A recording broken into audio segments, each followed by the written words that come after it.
Assalamualaikum warahmatullahi wabarakatuh. Perkenalkan, nama saya Muhammad Sarifala. Saya dari program studi ilmu hukum kelas AK20A. Di sini saya akan menyampaikan pengetahuan saya tentang jurnal yang dibuat oleh dosen saya, yaitu tentang denyut nadi amandemen kelima Undang-Undang Dasar 1945 melalui pelibatan Mahkamah Konstitusi sebagai prinsip the guardian of the Constitution. Oke, Amandemen Undang-Undang Dasar Negara Republik Indonesia tahun 1945 pasca reformasi mengatakan bahwa naskah perubahan Undang-Undang Dasar 1945 disusun dan dirumuskan tanpa melalui perdebatan konseptual yang mendalam, dan para anggota MPR pun tidak memiliki kesempatan waktu yang memadai untuk memperdebatkan secara mendalam. Selain itu, suasana dan dinamika politik yang mempengaruhi proses pembahasan rencana itu juga sangat dipengaruhi oleh kepentingan-kepentingan politik yang terlibat di dalamnya. Baik, untuk pembahasannya di sini ada beberapa pembahasan. Yang pertama itu ada urgensi pelibatan Mahkamah Konstitusi dalam perubahan Undang-Undang Dasar tahun 1945. Nah, untuk pembahasan yang pertama ini juga ada beberapa bagian. Yang pertama itu ada dinamika perubahan konstitusi Indonesia. Konstitusi itu adalah resultan dari keadaan politik, ekonomi, sosial, dan budaya. Ketika konstitusi itu dibuat oleh sebab itu oleh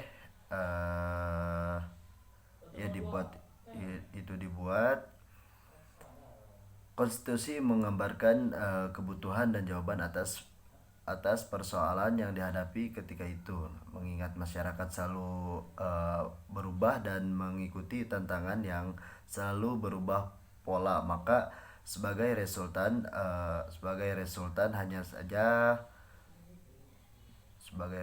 juga harus membuka kemungkinan untuk diubah kembali. Hanya saja masa berlaku sebuah konstitusi harus lebih lama dan perubahannya harus lebih sulit dari perubahan undang-undang biasa. Nah, untuk selanjutnya yaitu yang kedua, kelemahan hasil amandemen Undang-Undang Dasar Negara Republik Indonesia tahun 1945.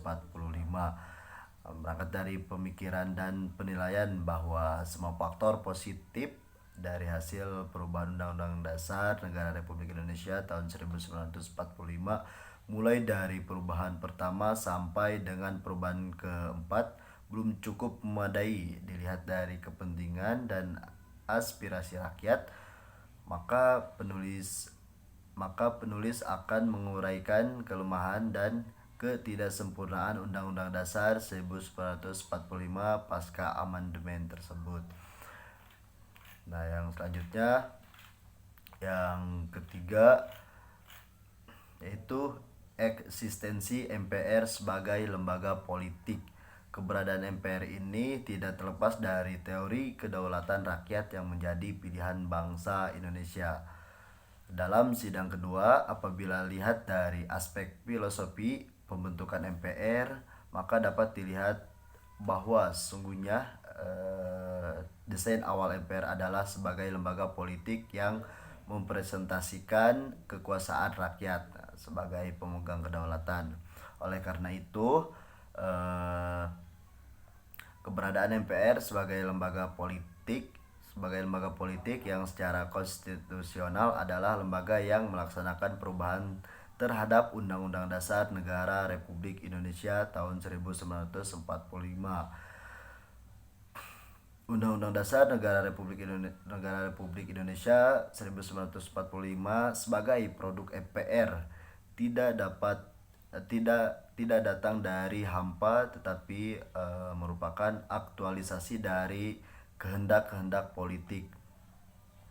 Oleh karena itu, Maka adanya kekhawatiran apabila kemudian MPR yang notabene sebagai lembaga politik yang orientasinya adalah kekuasaan merubah Undang-Undang Dasar Negara Republik Indonesia 1945 sebagai alat pembatasan kekuasaan dengan berkaca hasil amandemen Undang-Undang Dasar Negara Republik Indonesia 1945. Dari amandemen pertama sampai dengan amandemen keempat banyak terdapat kompromi politik yang terjadi di antara elit politik yang melahirkan kehendak-kehendak baik yang bersifat politik kemudian diperdebatkan dan mengalami kristalisasian pada tingkat tertentu. Nah, untuk selanjutnya yaitu yang keempat, perwujudan MK sebagai the guardian of constitution. Konstitusi Indonesia telah mengatur bahwa Indonesia merupakan negara hukum. Hal tersebut tercantum dalam Konstitusi Pasal 1 Ayat 3 Undang-Undang Negara Republik Indonesia tahun 1945 sebagai negara hukum di Indonesia. Hukum mempunyai peranan yang sangat mendasar bagi kehidupan bangsa dan negara. Hal ini bermakna bahwa hukum harus menampilkan peranan sebagai titik sentral dalam seluruh kehidupan perorangan maupun kehidupan berbangsa dan bernegara. Mahkamah Konstitusi dibentuk untuk maksud mengawal dan mengajar agar konstitusi sebagai hukum tertinggi benar-benar dijalankan atau ditegakkan dalam penyelenggara kehidupan kenegaraan sesuai dengan prinsip-prinsip negara hukum modern, karena hukumlah yang menjadi faktor penentu bagi keseluruhan dinamika kehidupan sosial. Dalam memakai politik hukum, lembaga yang dapat meluruskan produk hukum yang buruk seperti undang-undang adalah Mahkamah Konstitusi. Pada dasarnya Mahkamah Konstitusi adalah penyimbang arogansi dalam membuat peraturan dan perundang-undangan yang tidak sesuai etikanya dengan lembaga dan Undang-Undang Dasar 1945 sebagai pijakannya. Untuk selanjutnya yaitu yang kelima, penguasa check and balance system. Nah, untuk yang kelima ini, reformasi dan penyempurnaan sistem hukum serta konstitusi merupakan persyaratan untuk membangun negara demokrasi konstitusional di Indonesia. Sistem ketatanegaraan ini setelah perubahan Undang-Undang Dasar 1945 menganut prinsip check and balance. Prinsip ini dinyatakan secara tegas oleh MPR sebagai salah satu tujuan perubahan Undang-Undang Dasar 1945, yaitu menyempurnakan aturan dasar penyelenggaraan negara secara demokratis dan modern. Pengalaman ketatanegaraan Indonesia menunjukkan bahwa banyaknya penyimpangan kekuasaan pada masa lalu secara yuridis disebabkan oleh besarnya kekuasaan presiden yang diberikan oleh Undang-Undang Dasar 1945 atau sebelum amandemen. Sesuai ketentuan Undang-Undang Dasar 1945, presiden memiliki kekuasaan yang sangat luas. Di samping kekuasaan di bidang eksekutif, presiden juga memiliki kekuasaan di bidang legislatif dan yudikatif. Nah, analisa ketenagakerjaan menunjukkan bahwa Undang-Undang Dasar 1945 membawa sifat eksekutif heavy, artinya memberikan bobot kekuatan yang lebih besar kepada lembaga eksekutif, yaitu presiden. Nah, yang kedua yaitu untuk yang pertama itu tadi mengenai pembahasan tentang urgensi pelibatan Mahkamah Konstitusi dalam perubahan Undang-Undang Dasar tahun 1945. Nah, sekarang yang kedua yaitu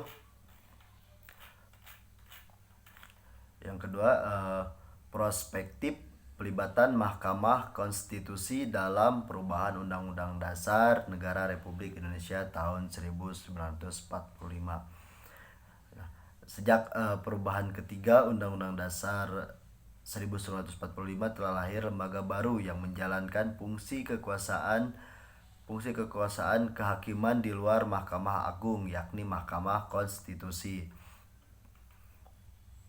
Dalam pemahaman kita, dengan melihat konstruksi yang digambarkan dalam konstitusi dan diterima secara universal, terutama di negara-negara yang telah mengadopsi lembaga Mahkamah Konstitusi dalam sistem ketatanegaraan mereka, Mahkamah Konstitusi mempunyai fungsi untuk mengawal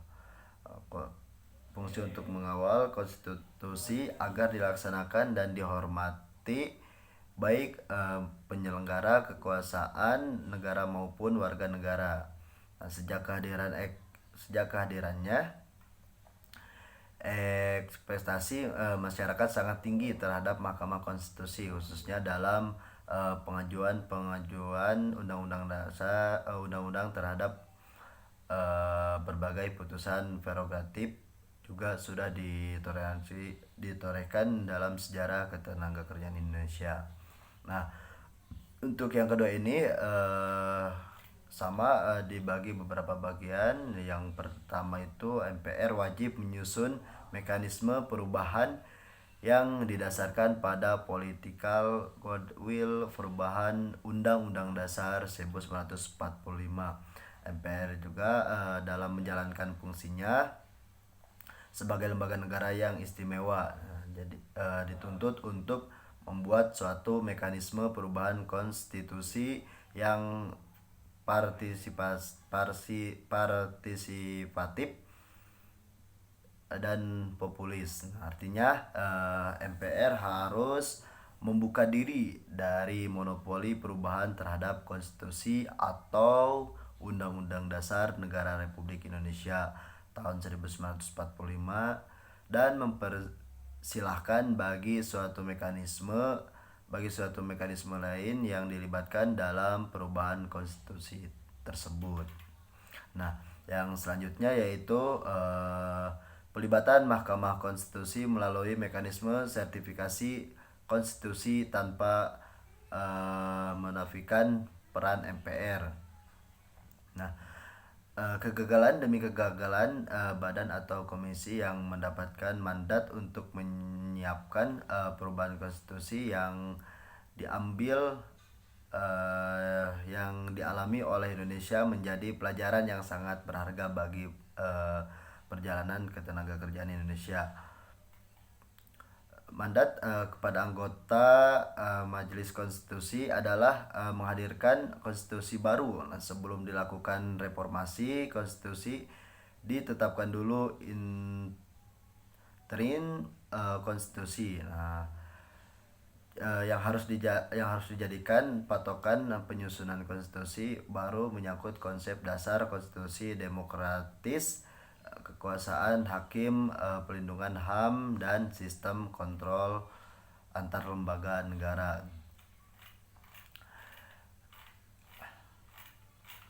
Baik, mungkin cukup sekian yang bisa saya pahami mengenai denyut nadi amandemen kelima Undang-Undang Dasar 1945 melalui pelibatan Mahkamah Konstitusi sebagai prinsip the guardian of the Constitution.